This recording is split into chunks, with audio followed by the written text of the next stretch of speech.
नमस्कार दोस्तों, खुशहाल स्टडी में आपका स्वागत है। आज हम एक नया सब्जेक्ट स्टार्ट करने जा रहे हैं, इंग्लिश के बारे में। इसमें हम बेसिक से इंग्लिश पढ़ेंगे। जो बच्चे का बेसिक कमज़ोर है या जिन्हें इंग्लिश समझ में नहीं आ पाता या जिन्हें काफ़ी दिक्कत होती है, उनके लिए काफ़ी हेल्पफुल रहेगा। अगर वो रेगुलर वीडियो देखेंगे तो उन्हें इंग्लिश की कोई समस्या नहीं आएगी। ठीक है, तो हम स्टार्ट करते हैं बिल्कुल बेसिक से, यानी कि ऐसा मान के चल रहे हैं कि आपने कुछ भी नहीं पढ़ा है इंग्लिश में। तो हम इस तरीके से स्टार्ट कर रहे हैं। तो सबसे पहले हम देखते हैं पार्ट ऑफ सेंटेंस। क्या देखेंगे? सबसे पहले हम पार्ट ऑफ सेंटेंस से स्टार्ट कर रहे हैं। ठीक है, जैसा कि हम जानते हैं कि अंग्रेजी भाषा की वर्णमाला में कुल 26 अक्षर होते हैं। कितने होते हैं? 26 अक्षर होते हैं, जिन्हें दो भागों में विभाजित किया जाता है।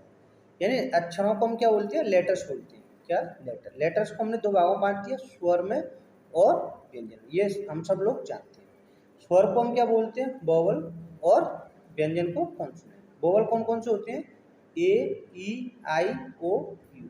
कॉन्सोनेंट, इनके अलावा जो शब्द होते हैं वो आपका क्या होते हैं? कॉन्सोनेंट होते हैं। ठीक है, जो भी लेटर्स होते हैं। ठीक है, किस किस में हमने बांट दिया? स्वर और व्यंजन में हमने लेटर्स को बांट दिया। इस प्रकार वोवल्स की संख्या 5 और कॉन्सोनेंट की संख्या कितनी होती है? 21 होती है। ये सबको पता है। अच्छा, अब देखिएगा, जैसे लेटर्स हैं, लेटर्स से मिलकर के आपका क्या बनेगा? शब्द बनता है। यानी शब्द क्या होता है? वर्ड्स। लेटर का वह सार्थक समूह जो स्पष्ट अर्थ देता है वह क्या कहलाता है? आपका शब्द कहलाता है या वर्ड कहलाता है। जैसे cat, dog, table, chair, et cetera. यानी कि कई सारे लेटर मिल करके हमारा क्या बनाते हैं? एक शब्द बनाते हैं, और जिनका कोई कोई अर्थ अवश्य होता है। ठीक है, ऐसे ही कई सारे शब्द मिलकर क्या बनाते हैं? आपके सेंटेंस बनाते हैं। क्या बनाते हैं? सेंटेंस, जिसे हम हिंदी में क्या बोलते हैं? वाक्य कहते हैं। शब्दों का वह समूह जिससे पूर्ण भाव प्रकट होता है उसे हम वाक्य कहते हैं। इंग्लिश में कहें तो a group of word which makes complete sense is called a sentence. यानी शब्दों का वह समूह जिससे पूर्ण भाव प्रकट होता है उसे हम वाक्य कहते हैं। हमने क्या क्या देखा? जैसे आपके लेटर थे, लेटर से आपका क्या बना? वर्ड बना, और वर्ड से आपका क्या बन गया? सेंटेंस बन गया। इस तरीके से होगा। ठीक है, अब देखो सेंटेंस कैसे। एग्जाम्पल देखते हैं। The sun rises in the east. सूरज पूरब में निकलता है। I go to school. मैं स्कूल जाता हूँ। What is your name? आपका नाम क्या है? Is he a good man? क्या वो एक अच्छा आदमी है? Come soon, seek out. ये आपके क्या रहे? आपके सेंटेंस रहे। ठीक है, और अब नीचे दे रहा है कि उपयुक्त सभी शब्दों के सार्थक समूह अर्थपूर्ण प्रकट करते हैं, अतः ऐसे सभी शब्दों का समूह वाक्य की श्रेणी में आते हैं। ठीक है, अच्छा, अब हम देखते हैं पार्ट ऑफ सेंटेंस। क्या देखेंगे? Part of sentence. जैसे हम सेंटेंस के अलग अलग भाग के बारे में पढ़ेंगे। जैसे कुछ सेंटेंस दिया हुआ है, अब उनके हम भागों के बारे में पढ़ेंगे। तो वाक्य के दो भाग होते हैं। क्या? कितने भाग होते हैं? दो भाग होते हैं। एक होता है आपका सब्जेक्ट होता है। क्या होता है आपका? सब्जेक्ट। दूसरा होता है प्रेडिकेट। सब्जेक्ट को हम बोलते हैं कर्ता, और प्रेडिकेट को हम क्या बोलते हैं? विधेय। क्या बोलते हैं? विधेय। देखो, सब्जेक्ट हम किसे किसे कहते हैं? जब हम किसी व्यक्ति या वस्तु का नाम लेते हैं तो उसे हम सब्जेक्ट कहते हैं। जैसे कोई भी व्यक्ति हो या वस्तु हो, उसका अगर हम नाम लेंगे तो उसे हम सब्जेक्ट कहेंगे। प्रेडिकेट क्या कहेंगे? जब हम किसी व्यक्ति या वस्तु के विषय में कुछ कहते हैं तो वो आपका क्या कहलाता है? प्रेडिकेट होता है। एग्जाम्पल देखिएगा, जैसे Ram reads a book. Ram पुस्तक पढ़ता है। सी सिंग्स अ सॉन्ग। वह गाना गाती है। तो ये आपके क्या वो है? ये आपके क्या है? सेंटेंस है। इन सेंटेंस में देखो देखो, राम क्या है आपका? सब्जेक्ट हो गया। ऐसे सी क्या हो गया आपका? यहाँ पे सब्जेक्ट हो गया। और जो वर्ब से इधर का पार्ट है वो आपका पूरा किस में जाएगा? प्रेडिकेट में। जैसे सिंग्स अ सॉन्ग और रीड्स अ बुक आपका क्या हो गया? प्रेडिकेट। ठीक है, नीचे क्या दे रहा है ये? प्रथम वाक्य में राम तथा दूसरे वाक्य में सी सब्जेक्ट है, तथा reads a book and sings a song विधेय या प्रेडिकेट। ठीक है, अब देखिए पार्ट्स ऑफ सब्जेक्ट। अब तक हम क्या देखे? सेंटेंस के में देख रहे थे। हमने क्या क्या देखा? सेंटेंस को हमने दो भागों में बांटा था। एक सब्जेक्ट था आपका। हमने किस किस में बांटा था सेंटेंस को? एक सब्जेक्ट में बांटा था, और एक आपका किस में बांटा था? प्रेडिकेट। ठीक है, अब हम देखते हैं सब्जेक्ट के अंदर। सब्जेक्ट के भाग देखिएगा, तो एक आपका क्या है? क्वालिफायर है, और दूसरा क्या है, मेन वर्ड या हेड वर्ड। क्या, मेन वर्ड या हेड वर्ड, यानी मुख्य शब्द। क्वालिफायर को हम क्या बोलते हैं, एनलार्जमेंट, यानी बढ़ा चढ़ा करके बढ़ाना, ठीक है। जैसे क्वालिफायर में हम कितने में बांट सकते हैं, डिटरमाइनर हो सकता है, एडजेक्टिव हो सकता है, या फिर आपका एडजेक्टिवल फ्रेज हो सकता है। ये किसके अंदर है, क्वालिफायर के अंदर है। सबसे पहले मैंने आपको क्या बताया था, सेंटेंस बताया था। सेंटेंस को हमने दो भागों में बांट दिया था, एक सब्जेक्ट में और एक आपका प्रेडिकेट में, ठीक है। अब हम देख रहे हैं सब्जेक्ट के बाद। सब्जेक्ट में हमने क्या क्या देखा, क्वालिफायर देखा और आपके मेन वर्ड देखे। मेन वर्ड यही छोड़ दिया हमने। अब हमने देखा कि जो क्वालिफायर है वो कितने प्रकार के हो सकते हैं। देखो, डिटरमाइनर भी हो सकता है, एडजेक्टिव के रूप में हो सकता है, या एडजेक्टिवल फ्रेज के रूप में हो सकता है। क्लियर हुआ।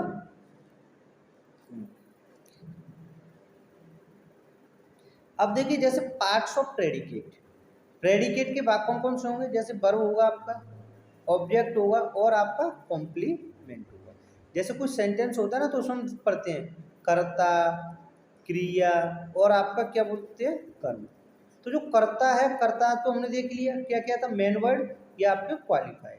लेकिन जो क्रिया से इधर का शब्द आता है वो क्या क्या था, प्रेडिकेट में आया था। प्रेडिकेट में क्या चला गया, आपका वर्ब हो गया, ऑब्जेक्ट हो गया और कॉम्प्लीमेंट हो गया, ठीक है। यानी वर्ब, ऑब्जेक्ट और कॉम्प्लीमेंट। ऑब्जेक्ट को हम दो भागों में बांटते हैं, इनडायरेक्ट ऑब्जेक्ट और डायरेक्ट ऑब्जेक्ट। अब हम पढ़ते हैं सब्जेक्ट के बारे में। इन्हें हम टेबल के माध्यम से समझते हुए चले। तो देखो, सब्जेक्ट को सबसे पहले देखते हैं। सब्जेक्ट पार्ट को समझने के लिए निम्नलिखित टेबल का ध्यानपूर्वक पढ़ेंगे, ठीक है। जैसे देखो, किशन प्लेज, किशन खेलता है। नेहा बीप्स, नेहा रोती है। ही प्लेड, वह खेला। सी बीप्स, वह रोई। Smoking is injurious to health, यानी कि धूम्रपान हानिकारक है। टू वॉक इज यूजफुल, टहलना लाभदायक है, ठीक है। अब ये कह रहा है कैटेगरी वन में। देखो, कैटेगरी वन में क्या बता रहा है ये, जैसे किशन और नेहा क्या है, सब्जेक्ट हो गए। जैसे देखो, ये किशन और नेहा क्या हुआ, सब्जेक्ट हो गया आपके, ठीक है। ये किसकी तरह यूज हुआ, नाउन की तरह है। ऐसे ही देखो, ही और सी क्या है, प्रोनाउन हो गए। स्मोकिंग आपका क्या हो गया, जीरेंड हो गया। और टू वर्क क्या हो गया, इन्फिनिटिव हो गया, ठीक है। जैसे देखो, ये हम कब पढ़ेंगे, जब हम पार्ट ऑफ स्पीच पढ़ेंगे तब इनको अलग अलग हम पढ़ेंगे, ठीक है। Noun, pronoun, verb, adjective, verb, conjunction, interjection, ये सारे पार्ट ऑफ स्पीच हम ये आगे पढ़ेंगे। अभी आज हम बेसिक देख रहे हैं, ठीक है। तो हमने देखा सब्जेक्ट आपका क्या क्या हो सकता है, या तो नाउन हो सकता है, प्रोनाउन हो सकता है सब्जेक्ट के रूप में, या आपका जीरेंड हो सकता है, या फिर आपका इन्फिनिटिव हो सकता है, ठीक है, इन्फिनिटिव। अच्छा, जीरेंड क्या होता है, वर्ब की फर्स्ट फॉर्म में अगर हम आईएनजी लगा देंगे, वर्ब की फर्स्ट फॉर्म प्लस आईएनजी, तो वो क्या है, आपका जीरेंड कहलाता है। और वर्ब टू प्लस वर्ब की फर्स्ट फॉर्म लगाते हैं तो वो आपका क्या कहलाता है, इन्फिनिटिव कहलाता है, ठीक है। जैसे टू वॉक क्या है, यहाँ पे इन्फिनिटिव है, और ये स्मोकिंग क्या है, एक जीरेंड है, ठीक है। टेबल वन से ज्ञात होता है कि सब्जेक्ट के स्थान पर एक ही शब्द प्रयोग हुआ है, इन्हें हेड वर्ड या मेन वर्ड भी कहा जाता है, ठीक है। अगर एक शब्द यूज हो एज ए सब्जेक्ट, जैसे कोई सेंटेंस दिया है और अगर उसमें हमने एज ए सब्जेक्ट केवल एक शब्द दिया, जैसे यहाँ पर किशन और नेहा दिया है, केवल किशन है, नेहा है, तो ये एक ही शब्द है, तो इसे हम क्या कहेंगे, मेन वर्ड या हेड वर्ड कहा जाता है, ठीक है। नेक्स्ट टेबल देखिए, टेबल टू, सब्जेक्ट को समझने के लिए अन्य टेबल, ठीक है। सब्जेक्ट, प्रेडिकेट और रिमार्क, यानी कि उनके बारे में क्या क्या कह रहा है। जैसे देखो, सेंटेंस क्या है, डॉग बार्क, यानी कुत्ता भौंकता है। यहाँ पे सब्जेक्ट क्या है, डॉग से, डॉग क्या एज ए नाउन है, ठीक है। सी लेबर हार्ड्स, वह कठिन परिश्रम करती है, तो यहाँ पे सब्जेक्ट क्या है, सी है। सी क्या है, एज ए प्रोनाउन है। डॉग क्या था, एज ए नाउन था, और सी क्या है, एज ए प्रोनाउन है, ठीक है। Next the poor are sad, यानी जो गरीब है वो दुखी है, तो द पुअर यहाँ पे क्या हो गया, सब्जेक्ट के रूप में एडजेक्टिव है, जो नाउन की भांति प्रयुक्त है। Smoking is a bad habit, यानी धूम्रपान एक खराब आदत है। स्मोकिंग एक जीरेंड की तरह है, जो सब्जेक्ट के रूप में नाउन की तरह प्रयोग किया गया है। नेक्स्ट आपका टू एरर इज ह्यूमन, यानी गलती करना मानव का स्वभाव है, तो ये यहाँ पर टू एरर क्या है, एक इन्फिनिटिव है, यानी वर्ब की टू प्लस वर्ब की फर्स्ट फॉर्म में दिया होता है तो उसे हम क्या कहते हैं, इन्फिनिटिव। और वर्ब की फर्स्ट फॉर्म प्लस आईएनजी दिया होता है तो क्या बोलते हैं, उसे जीरेंड बोलते हैं, ठीक है। नेक्स्ट दे रहा है टू फाइंड फॉल्टी, यानी देखो यहाँ पर तीन शब्द दे दिए इसने, टू भी दे दिया, वर्ब फाइंड भी दे दिया, और फॉल्ट गलती भी दे दिया। इज इजी, यानी कि गलती खोजना आसान है। तो टू फाइंड फॉल्ट क्या है, एक शब्दों का समूह जो सब्जेक्ट के स्थान पर नाउन की तरह प्रयुक्त हुआ है। ठीक है, अब देखिए क्या कह रहा है, नीचे कह रहा है कि सब्जेक्ट के स्थान पर हेडवर्ड के रूप में, यानी सब्जेक्ट के स्थान पर हेडवर्ड के रूप में आपका क्या क्या आ सकता है, नाउन आ सकता है, प्रोनाउन आ सकता है, एडजेक्टिव आ सकता है, जीरेंड आ सकता है, या फिर इन्फिनेटिव आ सकता है, जो मैंने अभी ऊपर बताया था। यानी कि जो सब्जेक्ट के स्थान पर क्या क्या आ सकता है, नाउन, प्रोनाउन, एडजेक्टिव, जीरेंड और इन्फिनेटिव। ठीक है, इन्हें अगर हम बार बार बोलेंगे और बार बार देखेंगे तो ये हमें जल्दी समझ में आ जाएंगे। ठीक है, ऐसा नहीं, ये बेसिक हैं, इनका यूज आगे चल के बहुत अत्यधिक होता है, जैसे ब्लिंदा ब्लैंक्स वगैरह आते हैं या आपके पैराजम्बल वगैरह आते हैं, तो इनमें इन्हीं का यूज किया जाता है। ठीक है, ये कह रहा है तथा शब्दों के समूह का प्रयोग किया जा सकता है, जैसे टेबल 2 का उदाहरण से स्पष्ट है। टेबल 3 देखते हैं, जैसे सब्जेक्ट और प्रेडिकेट। सब्जेक्ट को इसने दो जगह बांट दिया, किस किस में, क्वालिफायर में बांट दिया और हेडवर्ड में। तो इसने कहा जैसे अ बॉय रन्स, एक लड़का दौड़ता है, दैट मैन लाफ, वह आदमी हंसता है, फ्यू गर्ल्स डांस, कुछ लड़कियां डांस करती हैं, मैनी बॉयज प्लेड, कई लड़के खेलते हैं। तो यहाँ पे देखो सब्जेक्ट को दो भाग हैं, एक क्वालिफायर और दूसरा क्या है, हेडवर्ड है। यहाँ पे देखो पहले क्या था, केवल इसने हेडवर्ड दिया था, जो पिछली टेबल थी उसमें क्या दिया था, केवल हेडवर्ड दिया था। यहाँ पे इसने क्या दिया, हेडवर्ड के साथ में क्या दी, क्वालिफायर दे दिया। तो देखो दो शब्द आ गए, अ और ओ। तो ये क्या है, बॉय तो यहाँ पे हो गया हेडवर्ड, और अ क्या हो गया, ए क्या हो गया आपका, क्वालिफायर हो गया। ठीक है, जैसे देखो अ, दैट, फ्यू, मैनी, ये सभी क्या है, क्वालिफायर हैं, जो हेडवर्ड के ठीक पहले प्रयोग किए गए हैं। Boy, man, girl, boys headword हैं जो कि नाउन है, यानी ये सब क्या है, हेडवर्ड कहलाएंगे, और ये आपके जो ये हैं, ये सब आपके शब्द कौन से हैं, क्वालिफायर। ठीक है, अच्छा एक चीज़ और कह रहा है कि हेडवर्ड सदैव नाउन या प्रोनाउन होता है, जो भी ये हेडवर्ड आएंगे वो आपका क्या क्या होगा, या तो नाउन होगा या फिर आपका प्रोनाउन होता है। ठीक है,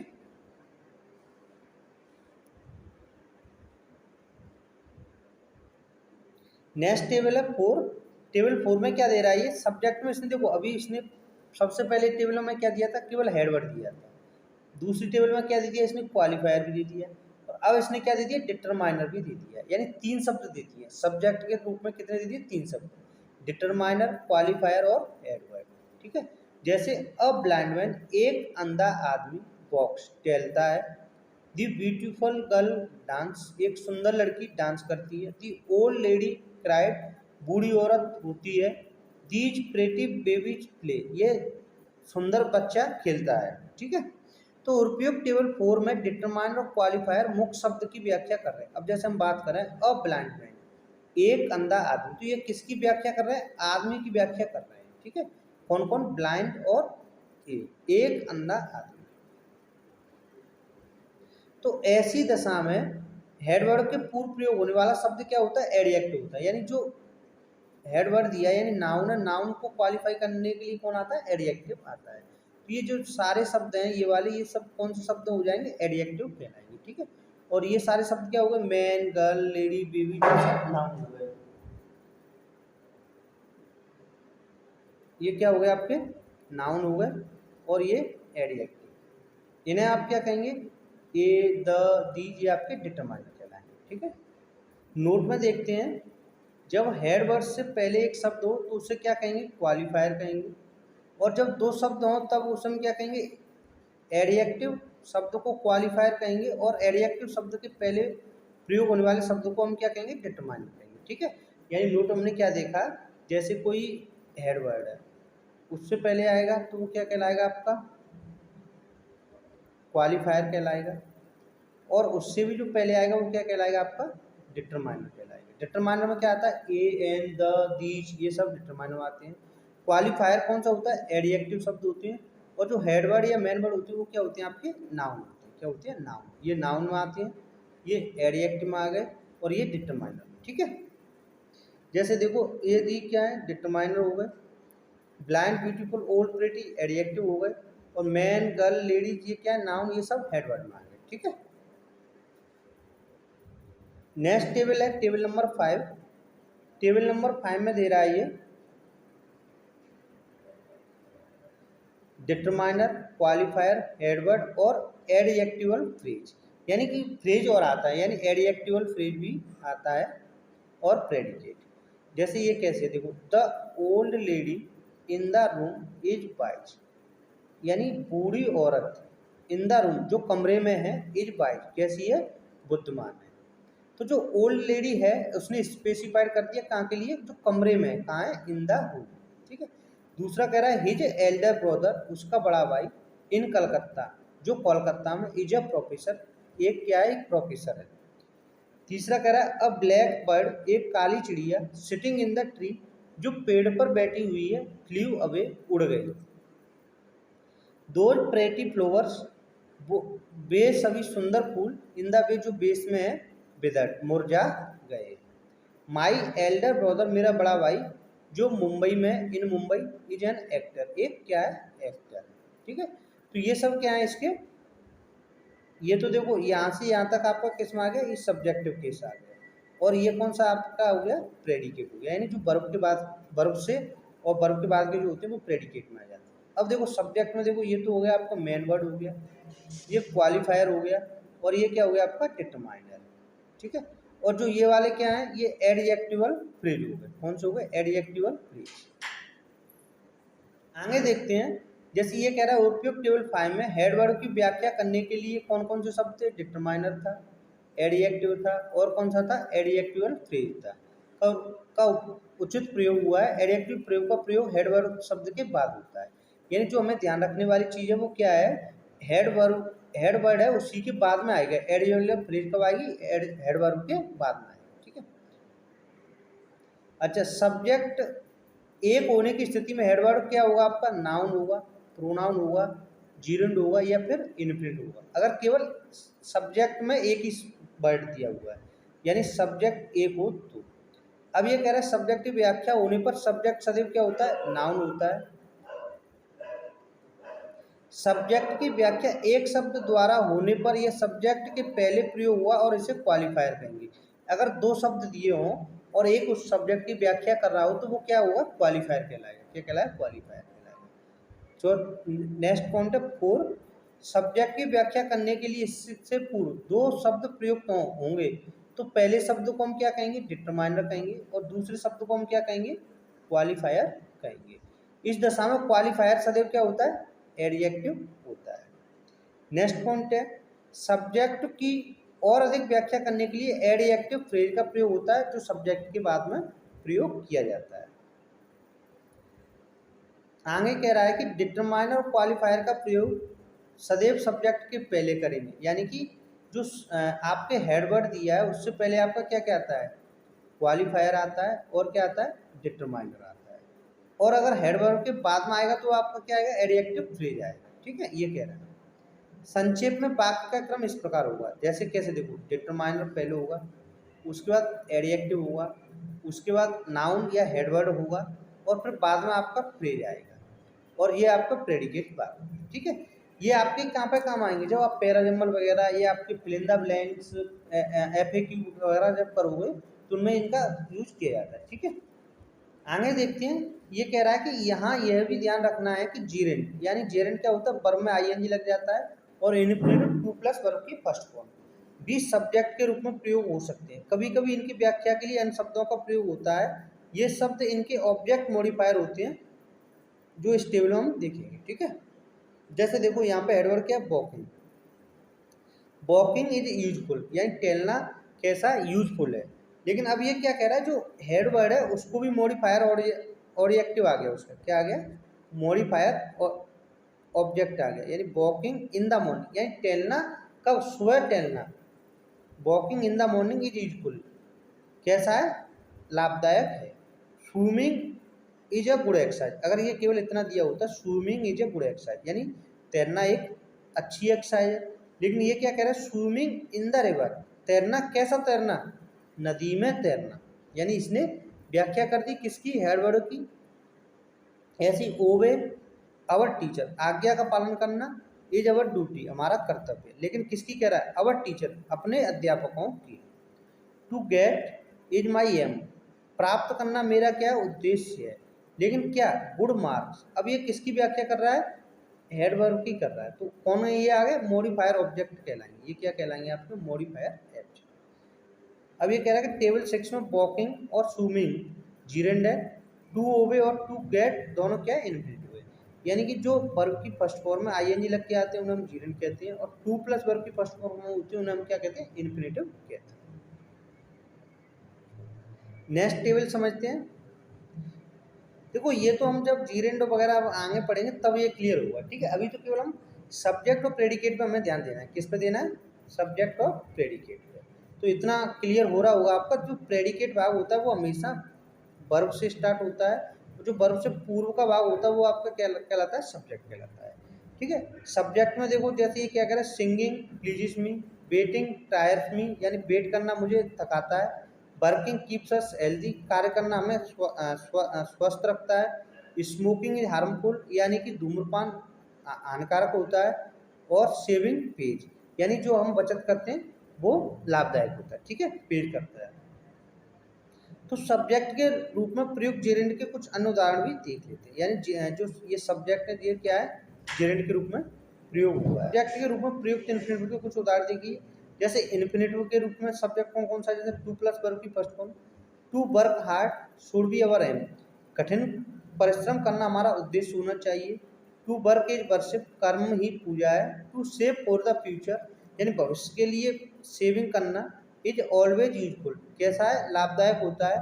टू फ्री इंडिया, यानी कि स्वतंत्र भारत, वॉज अवर मोटो, हमारा उद्देश्य था। टू पे टैक्सेस, टैक्स पे करना, इज अवर ड्यूटी, हमारा कर्तव्य है। टू सर्व द पुअर, यानी कि किसी गरीब को सेवा करना, इज टू सर्व गॉड, एक भगवान की पूजा करने के समान है, ठीक है। ये यहाँ पे इसने क्या देखा है कि जो इन्फिनेटिव है वो भी एज ए सब्जेक्ट यूज हो सकता है। इट और देयर का प्रयोग भी सब्जेक्ट की तरह होता है। जैसे अभी तक हमने क्या देखा कि नाउन का प्रयोग हो रहा था, प्रोनाउन आ रहा था, यानी हेडवर्ड आ रहे थे आपके, हेडवर्ड, डिटरमाइनर आ रहा था, क्वालिफायर आ रहा था, और आपका क्या आ रहा था, एडजेक्टिव फ्रेज आ रहा था। ऐसे ही जीरेंड भी आ रहा था, और आपका क्या आ रहा था, इन्फिनेटिव। ये सब किसके तरफ प्रयोग हो रहे थे, एज ए सब्जेक्ट के रूप में हो रहे थे। अब यहाँ पर एज ए सब्जेक्ट आपका इट भी हो सकता है, और क्या हो सकता है, देयर भी हो सकता है, ठीक है। इन्हें समझते हैं। जैसे देखो टेबल नंबर 9 में, इट इज़ वेरी प्लीसेंट टूडे, आज बहुत ही सुखद दिन है, यानी कि अच्छा दिन है, प्लीसेंट डे है। इट इज़ हॉट डे, आज बहुत गर्मी है। इट इज़ संडे, आज क्या है, संडे है। It will soon be day, शीघ्र ही दिन हो जाएगा। It is 200 miles from Allahabad to Kanpur, 200 miles from Allahabad to Kanpur, यानी कि इलाहाबाद से कानपुर 200 मील्स दूर है। There are 20 student in my class, मेरी क्लास में 20 स्टूडेंट थे। There was a cat on the table, यानी कि जो टेबल है उस पर बिल्ली बैठी हुई है। और there is a girl under the tree, पेड़ के नीचे लड़की बैठी हुई है। और there is a car, there is a car coming, एक कार आ रही है। There lived a woman in a village, गाँव में एक औरत रहती है। तो देखो एज ए सब्जेक्ट यहाँ इट का भी प्रयोग हुआ है, और एज ए सब्जेक्ट देयर का प्रयोग भी होता है, ठीक है। ये इसमें बताया गया है। इट के कुछ अन्य उदाहरण ये भी हैं, जैसे it is very difficult to teach English, ये बहुत कठिन है। टू टीच इंग्लिश, यानी इंग्लिश को पढ़ाना बहुत ही कठिन है। इट इज ट्रू, यह सत्य है। That he always speak truth, कि वह सदा सत्य बोलता है। It is good being a student, यह बहुत अच्छा है, या स्टूडेंट होना एक अच्छा है, ठीक है। ये थे आज हमने देखा किसके ऊपर, सब्जेक्ट के बारे में पढ़ा। किसके बारे में पढ़ा हमने, केवल सब्जेक्ट के बारे में पढ़ा। कल हम प्रेडिकेट के बारे में पढ़ेंगे। आपको ये वीडियो कैसा लगा ये कमेंट बॉक्स में आप जरूर बताइए। और वीडियो आपको पसंद आया हो तो लाइक कीजिए, शेयर कीजिए और सब्सक्राइब। Thank you for